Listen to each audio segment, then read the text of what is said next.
राधे राधे भक्तों। पुरुषोत्तम मास की आज पद्मिनी एकादशी है। आइए इसकी कथा सुनते हैं। बोले एकादशी माता की जय, पद्मिनी एकादशी माता की जय, विष्णु भगवान की जय। पुरुषोत्तम मास के शुक्ल पक्ष की एकादशी पद्मिनी एकादशी कहलाती है। इस दिन राधा कृष्ण और शिव पार्वती की विशेष पूजा की जाती है। जहाँ तक व्रत के विधि विधान का प्रश्न है, अन्य एकादशियों के सदस्य ही है, परंतु दान को विशिष्ट महत्व प्राप्त है। अधिक मास की दोनों एकादशियों के दिन धर्मराज युधिष्ठिर ने कहा है, पुरुषोत्तम अधिक मास के शुक्ल पक्ष की एकादशी का नाम क्या है? इसके नाम, व्रत की विधि तथा महात्म विस्तार पूर्वक मुझे बतलाने की कृपा कीजिए। भगवान श्री कृष्ण ने कहा है, पांडुपुत्र पुरुषोत्तम मास अधिमास अथवा मलमास के शुक्ल पक्ष की एकादशी को पद्मिनी एकादशी कहा जाता है। ये अनेक पुण्यों को देने वाली है। इसका व्रत यत्न पूर्वक करने से मनुष्य विष्णु लोक को प्राप्त होता है। इसके महात्म का पूर्ण वर्णन करने की सामर्थ्य 4 मुखों वाले ब्रह्मा में भी नहीं है। फिर भी पूर्व काल में ब्रह्मा जी ने पापों को समूल नष्ट करने वाली इस पद्मिनी एकादशी के व्रत का जो महात्म से कहा था, वही मैं तुमको सुनाता हूँ। भगवान श्री कृष्ण बोले, हे राजन, दशमी के दिन व्रत आरंभ करे। दशमी के दिन कांसे के पात्र में भोजन करने तथा मूंग, मसूर, चना, कोदो, साग, मधु और पराय अन्न का सेवन, ये 8 चीजें वर्जित है। हविष अर्थात जो चावल आदि का भोजन करे, नमक नहीं खाना चाहिए। भूमि पर सोवे तथा ब्रह्मचर्य से रहें।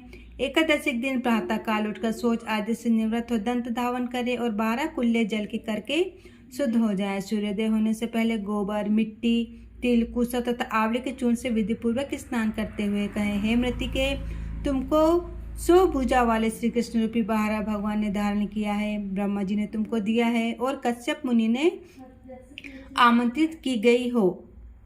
मेरे नेत्रों, बालों और सारे शरीर में लगकर मेरे अंगों को पवित्र करो। हे मृतिके, मैं तुमको नमस्कार करता हूँ। समस्त औषधियों से उत्पन्न और गो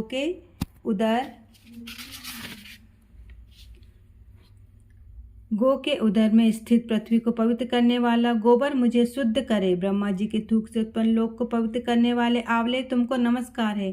तुम्हारे स्पर्श से मेरा शरीर पवित्र है।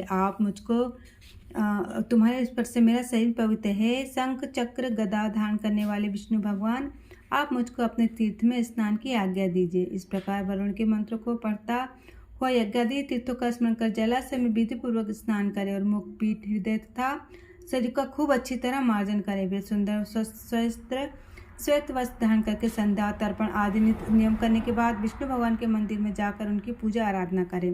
तत्पश्चात घर आकर स्वयं स्वर्ण के बने हुए राधिका सहित कृष्ण और पार्वती सहित भगवान शिव का विधि पूर्वक पूजन करे। कलश के ऊपर तांबे या मिट्टी के पात्र में स्वर्ण अथवा चांदी की विष्णु भगवान की मूर्ति स्थापित करके पूजन करें। प्रेम के वशभूत होकर भगवान के सामने नृत्य और गायन तथा कीर्तन आदि करें। नीच मनुष्यों से वार्तालाप न करे तथा झूठ न बोले, रसवाला का स्पर्श न करे तथा ब्राह्मण तथा गुरु की निंदा भूलकर भी न करे। इस दिन धर्म शास्त्रों और पुराणिदों की कथा सुननी चाहिए। पद्मिनी एकादशी को जल भी नहीं पीना चाहिए। यदि ना रहा जाए तो केवल थोड़ा सा जल पी लें।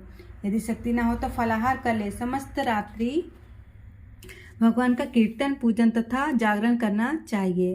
प्रथम प्रहर की पूजा में नारियल, दूसरे प्रहर में बिल्वपत्र, तीसरे में सीताफल और चौथे प्रहर की सुपारी तथा नारंगी अर्पण करनी चाहिए। प्रथम प्रहर का पूजन करने से अग्नि होम यज्ञ का फल प्राप्त होता है। दूसरे प्रहर की पूजा से वाजपेय यज्ञ का, तीसरे प्रहर की पूजा से अश्वमेध यज्ञ का और चौथे प्रहर के पूजन तथा जागरण से राष्ट्रीय यज्ञ का फल मिलता है। इस व्रत से बढ़कर अन्य कोई यज्ञ, तप, दान या पुण्य नहीं है।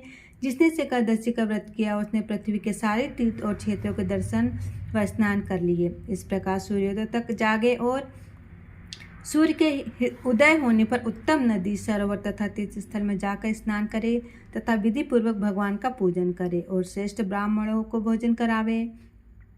घड़ा आदि का पूजन करे, ब्राह्मणों को दान कर दे। जो मनुष्य उपयुक्त विधि अनुसार व्रत करते हैं, उनका यह व्रत सफल हो जाता है तथा अंत में मुक्ति प्राप्त होती है। श्री कृष्ण भगवान ने आगे कहा, हे राजन, जिसने पद्मिनी एकादशी का व्रत कर लिया, उसने मानो सभी व्रतों को कर लिया।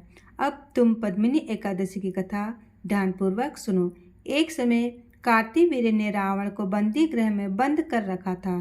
तब पुलस्त्य ने कार्तिकेय से विनय करके उसको छुड़वा दिया। इस घटना को सुनकर इस घटना को सुनकर नारद जी ने पुलस्त से पूछा, है मुने, जिस महावीर रावण ने समस्त देवताओं सहित देवराज इंद्र को भी जीत लिया था, उसको कार्तिवीर ने किस प्रकार जीतकर बंदी बनाई है? वृत्तांत मुझको विस्तार पूर्वक सुनाइए। तब पुलस्त जी ने कहा, है नारद, पहले आप कार्तिवीर की उत्पत्ति का वृत्तांत सुनिए। त्रेता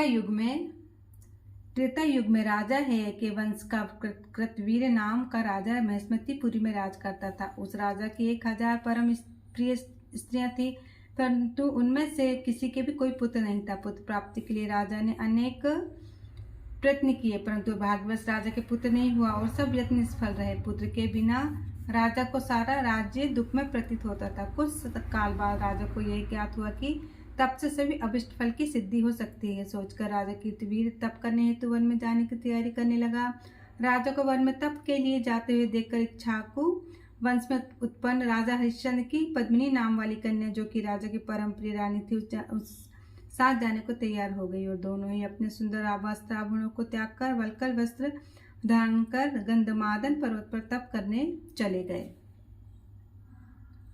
राजा कीर्तिवीर और रानी पद्मिनी ने उस पर्वत पर 10,000 वर्ष तक तप किया, परंतु फिर भी उन्हें पुत्र की प्राप्ति नहीं हुई। तब उस पतिव्रता रानी पद्मिनी ने अपने पति के शरीर में केवल नस और अस्थि मात्र देखकर उस महासाध्वी अनुसुईया जी से पूछा, है साध्वी, मेरे पति को तपस्या करते हुए 10,000 वर्ष बीत गए, परंतु भगवान फिर भी प्रसन्न नहीं हुए, सो इसका क्या कारण है? आप कृपा करके ऐसा व्रत कहें जिससे भगवान हम पर प्रसन्न हो और हमें चक्रवर्ती पुत्र की प्राप्ति हो। पद्मिनी से अनुसुईया जी ने कहा, है सुंदरी, वर्ष के 12 मासों के अतिरिक्त एक अधिक मास होता है, जो 32 मास के पश्चात आता है। इस अधिक मास के शुक्ल पक्ष में द्वादशी पद्मिनी और कृष्ण पक्ष में पद्मिनी परमा नाम की 2 एकादशी आती। शुक्ल पक्ष की पद्मिनी एकादशी को जागरण सहित तुम उसका व्रत करो। इस व्रत के करने से भगवान तुम पर प्रसन्न होकर शीघ्र ही पुत्र देंगे। इसके पश्चात अनुसुईया जी ने रानी से व्रत की सब विधि कही। उसको सुनकर रानी पद्मिनी पुत्र प्राप्ति की इच्छा से इस व्रत को करने लगी। वह सदैव एकादशी को निराहार रहती और रात को जागरण करती।